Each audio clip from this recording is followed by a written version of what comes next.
Hellcat.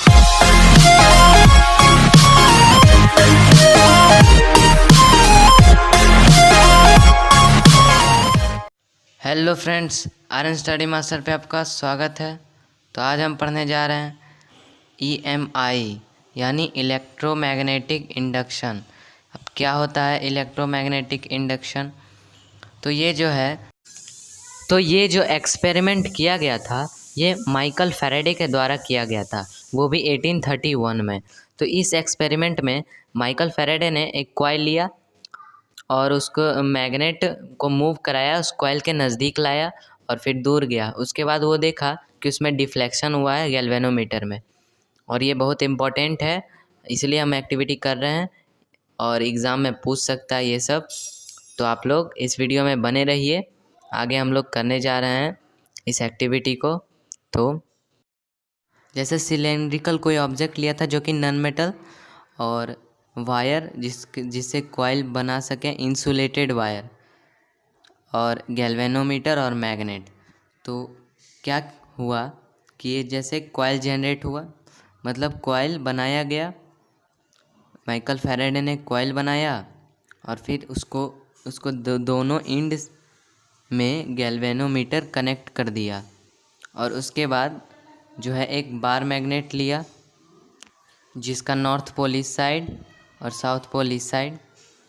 तो जब bar magnet को कॉइल के नज़दीक लाने लगा तो फिर क्या देखा कि गैल्वेनोमीटर का जो नीडल है वो डिफ्लेक्ट किया राइट डायरेक्शन में, और फिर जब दूर ले गया, जब मैग्नेट जब पास आया तो फिर डिफ्लेक्ट किया राइट साइड, लेकिन जब इससे फिर दूर ले गया तो फिर लेफ़्ट साइड मतलब ऑपोजिट साइड डिफ्लेक्ट किया।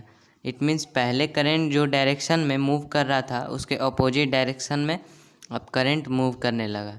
तो इससे पता चला कि मैग्नेट और कॉइल की मदद से हम लोग इलेक्ट्रिसिटी जनरेट कर सकते हैं। तो इसी फेनोमेनन को हम लोग बोलते हैं इलेक्ट्रोमैग्नेटिक इंडक्शन। तो हम लोग अब एक्टिविटी पढ़ते हैं। तो अब आपके स्क्रीन पे जो दिख रहा है एक्टिविटी, वहाँ पे लिखा हुआ है, तो take a coil of wire AB having a large number of turns.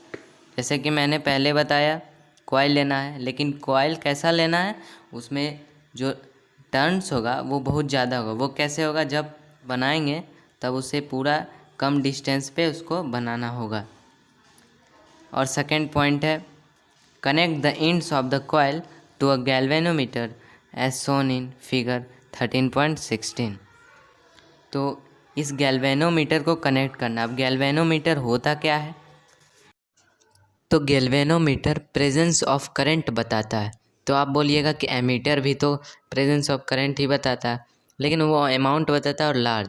अगर कम करंट है तो वो गैल्वेनोमीटर से हम पता लगा सकते हैं उसमें करंट प्रेजेंट है या नहीं, वो सिर्फ प्रेजेंस बताता है।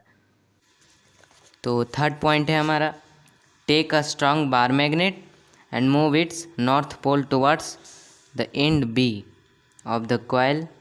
Do you find any change in the galvanometer needle? तो जैसा कि आपके स्क्रीन पे दिख रहा है कि बार मैग्नेट का नॉर्थ पोल जो कॉइल के B एंड है उसके नज़दीक ले गए, तो फिर गैल्वेनोमीटर जो है राइट साइड डिफ्लेक्ट किया, यानी उसमें करंट लेफ़्ट टू राइट हो रहा है। तो करंट का डायरेक्शन हम लोग पता कर लिए। तो अब आपके स्क्रीन पे नेक्स्ट पेज दिख रहा होगा, तो उसमें है there is a momentary deflection in the needle of the galvanometer से to the right. This indicates the presence of a current in the coil AB। The deflection becomes zero the moment the motion of the magnet stops. मतलब ये कहना क्या चाह रहा है, जैसे ये है बार मैग्नेट, तो इसको जब हम लोग वेलोसिटी 0 पे रख रहे थे, मतलब इसको मूव नहीं कर रहे थे, इसके पास ले आए फिर रोक दिए, तो उस समय 0, तब ये करंट प्रोड्यूस नहीं हो रहा था, इंड्यूस नहीं हो रहा था। तो जब हम लोग इसको मोशन में लाते हैं बार मैग्नेट को, तभी कुछ डिफ्लेक्शन होता है, और ये जितना ज़्यादा स्पीड से होता है उतना ज़्यादा डिफ्लेक्शन होता है। इससे ये पता चलता है कि velocity of the bar magnet या फिर कॉइल को भी मूव कर सकते हैं। Velocity of a bar magnet और coil is directly proportional to the current induced. तो नेक्स्ट पॉइंट देखते हैं। Now withdraw the north pole of the magnet away from the coil. Now the galvanometer deflected towards the left, showing that the current is now set up in the direction opposite to the first। तो अब हम लोग bar magnet को दूर ले जा रहे हैं। तो जब दूर ले जा रहे हैं फिर भी वेलोसिटी इंक्रीज़ कर रहे हैं और यहाँ पे मैग्नेटिक फील्ड हमारा चेंज हो रहा है, जिसके कारण करंट इंड्यूस्ड होगा लेकिन ऑपोजिट डायरेक्शन में। तो इसलिए इसका मतलब यही हुआ। तो नेक्स्ट पॉइंट पे आते हैं। तो जैसा कि हमने पहले डिस्कस किया था, जब वेलोसिटी 0 रहेगा, स्टेशनरी यानी उसको रोक के रखेंगे, मूवमेंट दोनों में से किसी का नहीं होगा, तो फिर गैल्वेनोमीटर में कोई डिफ्लेक्शन नहीं होगा। तो यही अगला पॉइंट है। When the coil is kept stationary with respect to the magnet, the deflection of the galvanometer drops to 0। What do you conclude from this activity? तो हम लोग वही बात किए हैं कि जब हम लोग मैग्नेट को मूव नहीं कर रहे थे, उसको रोक के रखे थे, वेलोसिटी 0 था, तब वो करंट प्रोड्यूस नहीं हो रहा था, इंड्यूस नहीं। तो अब बात करते हैं इसके यूज़ के बारे में। तो मेनली एसी जनरेटर में कॉइल होता है जो कि रोटेट करता है around the magnetic field. Magnetic field always change होते रहता है, जिसके कारण करंट प्रोड्यूस होता है, और वो भी एसी। और ये अल्टरनेट करंट ही हमेशा प्रोड्यूस होता है, इंड्यूस होता है। क्यों?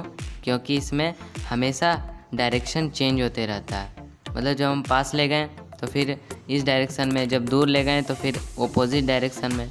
तो ये अल्टरनेट करंट का प्रॉपर्टी है। तो फिर डीसी हम लोग जनरेट नहीं कर सकते हैं। तो आज के इस वीडियो में इतना ही। मिलते हैं नेक्स्ट वीडियो में, तब तक के लिए धन्यवाद दोस्तों।